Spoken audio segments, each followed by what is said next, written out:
Bonjour à toutes et à tous et bienvenue sur la chaîne eSophia.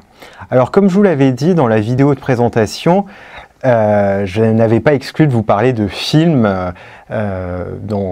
sur cette chaîne et il se trouve que dernièrement j'ai vu un film qui s'appelle Un monde plus grand d'une réalisatrice qui s'appelle Fabienne Berthaud, qui est une réalisatrice qui avait déjà réalisé Pieds nus sur les limaces, une adaptation de son roman parce qu'elle est aussi romancière. Et là, elle vient de réaliser un film, Un monde plus grand, avec pour actrice principale dedans Cécile de France. Et ce film, en fait, raconte l'itinéraire de Corinne Sombrin, qui est quelqu'un qui a été initié au chamanisme en Mongolie. Alors, Corinne Sombrin a été initiée au chamanisme. Alors les chamans, ce sont des intermédiaires dans certaines cultures entre le monde réel et le monde des esprits, ce que certains appellent les mondes subtils, les plans subtils.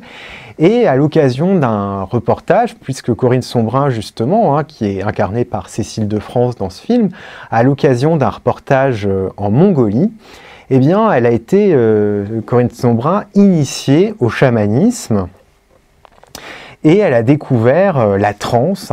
Le chaman interfère donc entre des mondes subtils, le monde des esprits et le monde réel, et connaît un état de transe en étant cet intermédiaire. Et justement, Corinne Sombrin a connu également au contact de chamans cet état de transe, et donc en Mongolie, elle a été initiée au chamanisme durant plusieurs mois. Elle a vécu durant plusieurs mois dans une tribu, si je puis dire, je n'aime pas trop ce mot-là, mais dans une communauté mongole, et qui lui a permis justement d'être initiée au secret du chamanisme. Alors le chamanisme, bon, déjà, Un monde plus grand, c'est un film très beau, très poétique. Même si on est très cartésien, très rationnel, comme moi-même je le suis, je vous conseille vraiment d'aller voir ce film. C'est un film très poétique, avec, on voit vraiment toute la beauté des paysages, on voit une autre culture également, une culture qui est nomade, mais qui se sédentarise de plus en plus sous les injonctions de la mondialisation, une culture qui est aussi en voie d'extinction, en danger avec la mondialisation. Et Corinne Sombrin nous permet, à travers son livre, qui est ici, Mon initiation chez les chamans, et dans le film avec Fabienne Berthaud, on peut voir aussi cette culture qui est en train de disparaître, et c'est vraiment effroyable. Et on voit donc comment vit cette culture, comment le chaman a une grande place, car en quelque sorte il est un guide qui permet de soigner, qui permet de résoudre des problèmes de l'âme.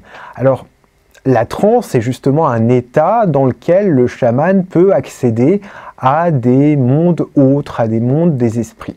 Alors je vous le dis tout de suite, moi je suis assez hermétique, je l'ai dit, à tous ces mondes autres. Je suis très rationnel, je suis très matérialiste en quelque sorte. Je ne sais pas s'il y a de mondes autres, mais en tout cas, Corinne Sombrin, après son initiation chez les chamans, a permis que des recherches scientifiques soient justement aient pour objet ces phénomènes de transe. Et toute une équipe de chercheurs scientifiques, de médecins, depuis plus de 10 ans maintenant, font des recherches donc sur ces phénomènes de transe dans un centre médical à Liège, et des articles scientifiques très sérieux sont aujourd'hui, par des neuroscientifiques notamment, sont aujourd'hui consacrés à ces états de transe. En tout cas, on voit très bien que le chaman, à travers ce film, a une fonction sociale, dans la tribu, une fonction médicale également, en ce qu'il permet de résoudre les maux MAUX. Et d'ailleurs, Corinne Sombrin, dans son initiation, était dans une période très difficile pour elle, très éprouvante, parce qu'elle venait de perdre son mari, et elle a été justement, elle a voulu essayer de dépasser ce traumatisme grâce au chamanisme. Donc le chamanisme, là où il a cours, a toujours une fonction curative, c'est-à-dire une fonction médicinale. Et ça, Lévi-Strauss l'avait montré dans Anthropologie structurale, qui est là devant moi. Lévi-Strauss a parlé également du chamanisme dans un chapitre 10, qui s'appelle intitulé L'efficacité symbolique. Lévi-Strauss parle du chaman Kuna, c'est le chaman d'une population, les Kuna, dans l'île de Panama. Et Lévi-Strauss montre comment le chaman, pendant une grossesse qui se passe mal, par exemple, lit un récit qui fait intervenir des esprits dans le récit. Il est question d'esprits qui bloquent justement l'accouchement. Et comment, justement, en lisant ce récit, c'est pour ça que Lévi-Strauss parle d'efficacité symbolique, eh bien la grossesse peut avoir lieu. Et il fait tout un comparatif très intéressant avec la psychanalyse. Il fait un parallèle avec un parallèle inversé, si vous voulez, pour Lévi-Strauss. Ce qu'entreprend le chaman, c'est le parallèle inversé de ce qu'entreprend le psychanalyste. Donc je vous conseille vraiment d'aller lire si vous le pouvez, ce chapitre dans Anthropologie structurale de Lévi-Strauss. Il n'est pas si difficile à lire, il est vraiment très intéressant. On voit que donc les chamans sont présents dans différentes cultures et occupent des places différentes, ont des fonctions différentes, avec des moyens différents également. En tout cas, moi, je vous conseille d'aller voir ce film. Moi, personnellement, je le répète, je suis assez rationnel, assez cartésien, donc le monde des esprits m'est assez étranger. Pour tout vous le dire, je n'y crois pas. Mais le phénomène de transe, pour le coup, est un phénomène qui existe vraiment. Ce sont des transes. Il y a des gens qui peuvent se mettre dans des états de transe, et les scientifiques essaient justement d'étudier de près ces phénomènes, et notamment pour leurs effets curatifs, pour leurs effets médicaux, pour des personnes qui, par exemple, connaissent des dépressions, traversent des dépressions, traversent aussi des maladies. Ce qui est très important, il me semble en tout cas, c'est que dans le travail que Corinne Sombra a fait dans le livre et dans le film, c'est qu'il n'y a pas du tout l'aspect développement personnel. En effet, aujourd'hui, il y a toujours cette vulgate qui est développée, qu'il faudrait aller voir dans d'autres cultures, dans le zen, notamment en Chine, pour se sentir mieux et pour mieux s'adapter à la société. Ici, ça n'est pas du tout le cas. Si vous voulez, ici, Corinne Sombra et le film, d'ailleurs, Un monde plus grand, restitue l'expérience du chamanisme dans son propre contexte. Et le chamanisme n'est pas dévoyé à des fins qui ne sont pas les siennes originellement.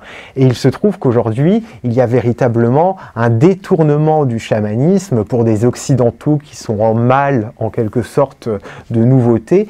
Ils sont en mal de nouveauté et donc se tournent pour se développer, pour développer leur spiritualité vers d'autres techniques. Non, Corinne Sombra, elle est véritablement dans une entreprise en quelque sorte ethnologique, c'est-à-dire aller étudier des cultures autres qui sont différentes de notre culture occidentale et essayer de restituer ces cultures à partir du rôle central du chaman. Et c'est ça qui me semble très important. Et en cela, on peut faire un parallèle avec Lévi-Strauss. L'ethnologie, selon Lévi-Strauss, c'était d'aller étudier d'autres cultures en disant que ces cultures avaient leur propre niveau de complexité, leur organisation était très complexe et n'était en rien inférieure à la nôtre. Donc voilà, j'avais envie de vous partager ce bon moment que j'ai passé en tout cas devant ce film, Un monde plus grand, et je vous encourage vraiment à aller, si vous avez la possibilité et l'occasion d'aller le regarder.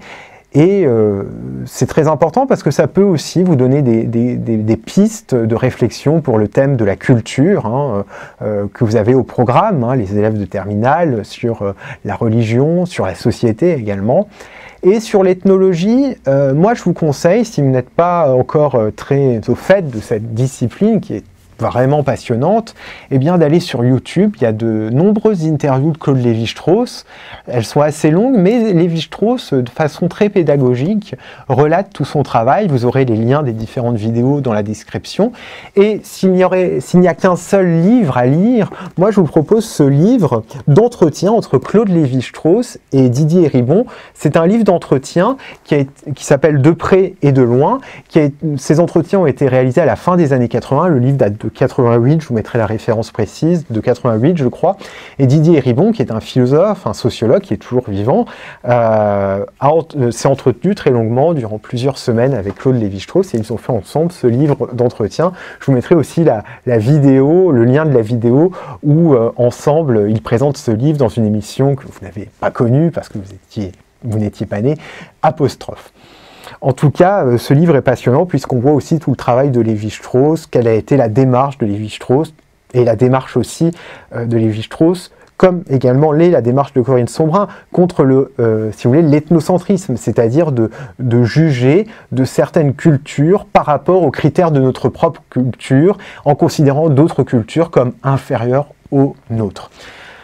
Donc voilà, j'avais envie de partager cette découverte cinématographique avec vous.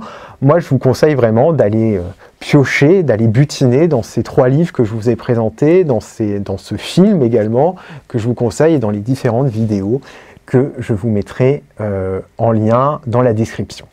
Voilà, en attendant une nouvelle mini-chronique consacrée à un film, je vous dis à bientôt.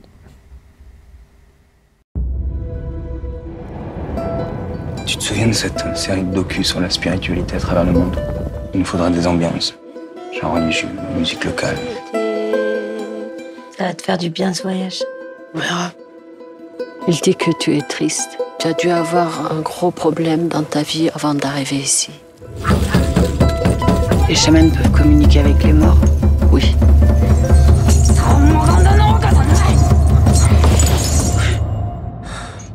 Qu'est-ce qui s'est passé? Il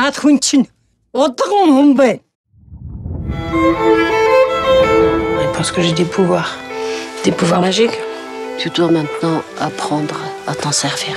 Je sais pas ce que vous me racontez. Fais flipper ces bonnes femmes. Je viens de perdre mon mari, c'est déjà assez dur comme ça, non? T'as pas le choix. C'est ton destin. Tu crois pas que tu devrais quand même aller consulter, voir un médecin? Écoutez, si à chaque fois que vous entendez du tambour, vous vous prenez pour un loup, il y a quand même un petit problème, vous croyez pas? Et c'était Paul qui m'appelait. Peut-être qu'ils ont raison, les chamans. Peut-être que j'ai accès à un autre monde, pourquoi pas?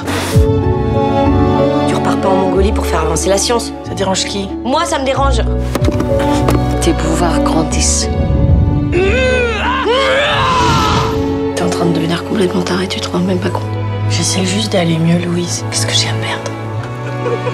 Pas un peu de ma gueule, votre grand-mère? Juste avant de mourir, on s'est juré qu'on se reverrait.